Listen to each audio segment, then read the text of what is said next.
में सब कहता छिया छिया एको भौजाई अपने ननद के कहता बिया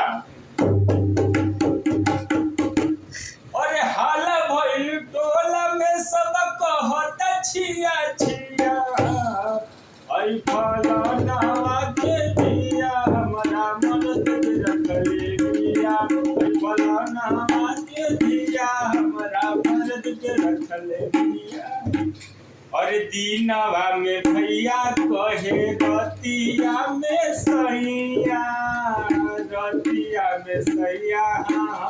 रतिया में सैया जाने का पियावल सखी पगलैले मोरे सैया